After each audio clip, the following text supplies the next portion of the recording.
Guadalupe Marin's contact with Officer Matt Rodriguez began the week before this incident. She had purchased a black Infiniti from the website OfferUp, but the car had a history, and Rodriguez was part of the violent crime enforcement team that pulled her over. They said that the vehicle had evaded the police officers, so there was a felony warrant for the vehicle, so they wanted to impound it. They knew that I wasn't the driver. Fast forward to July 22nd.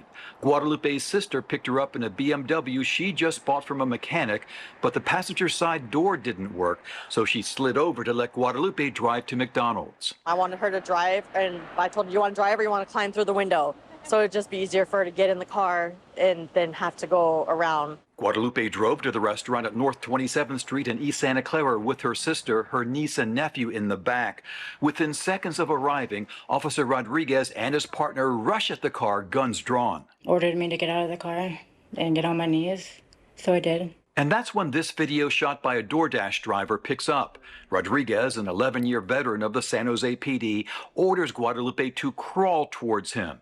She tells me she didn't understand because he was already so close. Then Rodriguez kicked her, leaving this bruise on her stomach. How long between the time he said, I'm going to kick you, and when he actually kicked you? Like simultaneously, like at the same time, almost. At the same time? Mm-hmm. So there was no warning for you to actually comply before he kicked you?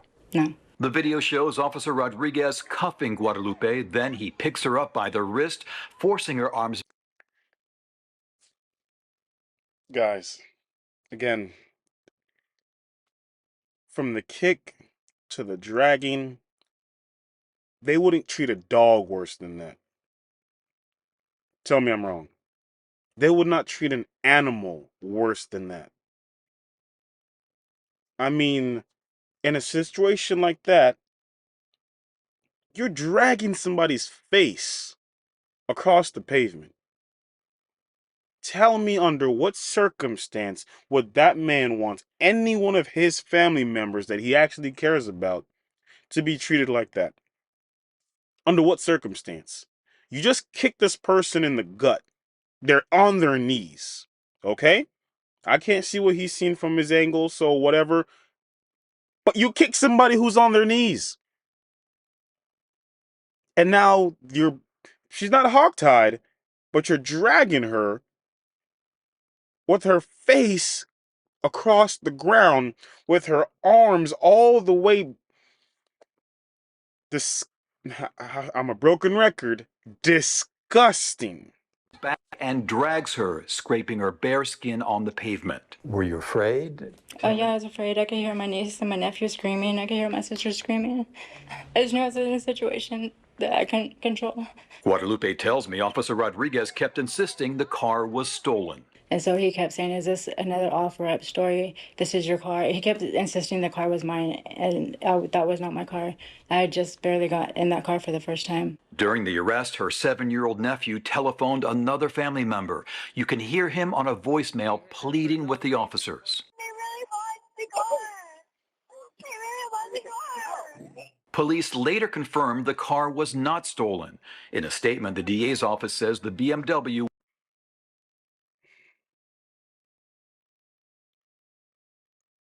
You know, when lives are on the line, I guess you act a bit different.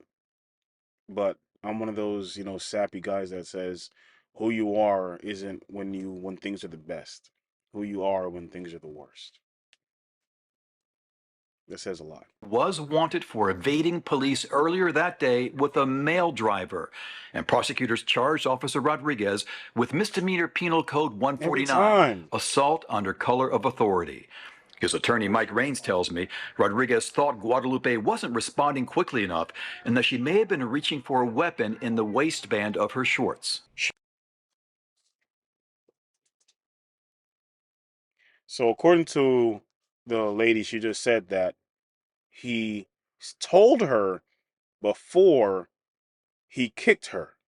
So she, again, according to this guy, let me let him play out what he's going to say, then I'll say my piece. He reaches down toward her waistband, and that caused him a great deal of concern. Does that justify the... So follow me now. If you're on your knees complying with the police officer, and they tell you, for no apparent reason, I'm going to kick you, in your gut, what do? You're complying. You're just not complying fast enough, and she's not understanding exactly what's going on. Because again, when people are given instructions under stressful circumstances, they don't always comply perfectly. That's just a fact. When you're hollering and screaming something, the rush of the moment can jumble people's mind. That's just a regular thing, and that should be included in their training to understand that, right? But again, let's go back to my scenario. You're being yelled at and told to do XYZ. You're being told that you're going to get kicked in the gut. My body automatically wants to do this. What does your hand want to do? Cover the area someone just said they're going to kick you in. Is that reaching towards your... Come on, man. I understand it's a dangerous situation. Apparently this car... Again, just a little bit of a thought into how every single person would think. If somebody told you in the streets, I'm going to punch you in your face, what's your first thought? To protect your face, right?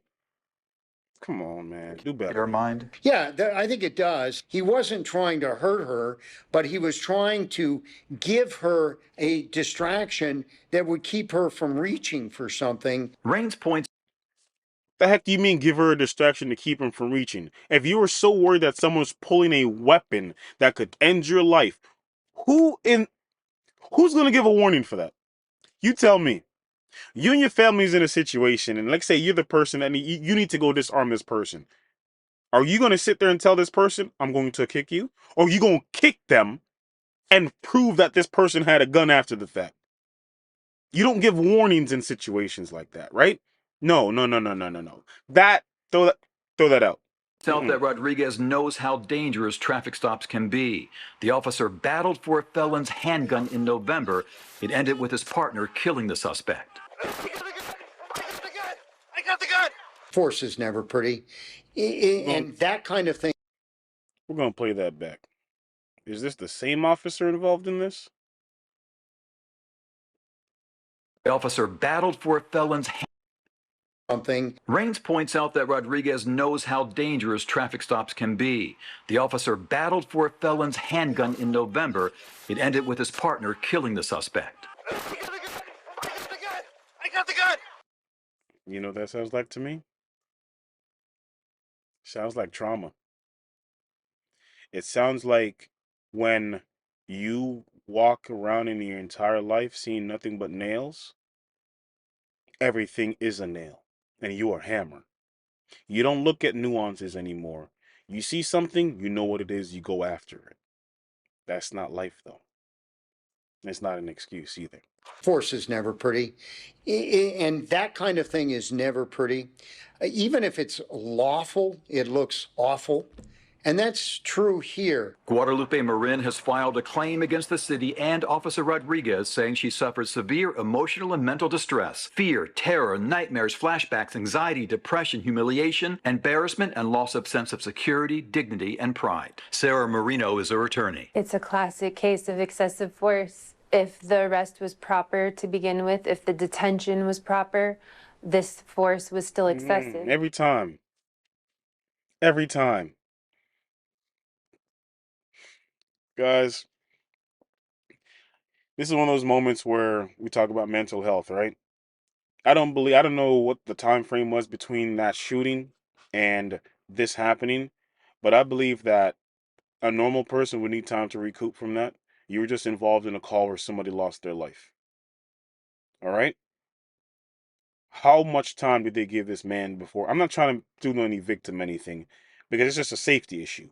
Nobody's saying to feel sorry for the decision somebody else makes. Everybody's responsible for their own actions at the end of the day.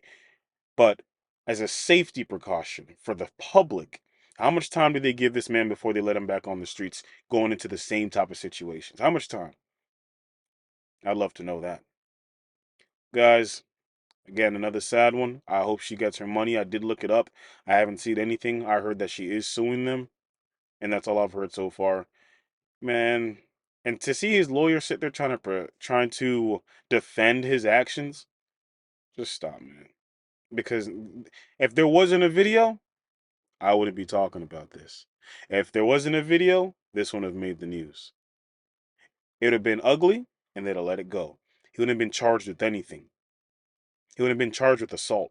Let's be very honest with ourselves. The only thing that held this man accountable was a camera and a citizen who recorded it. Guys, thank you for kicking it with me for another video. I'll see you in the next one.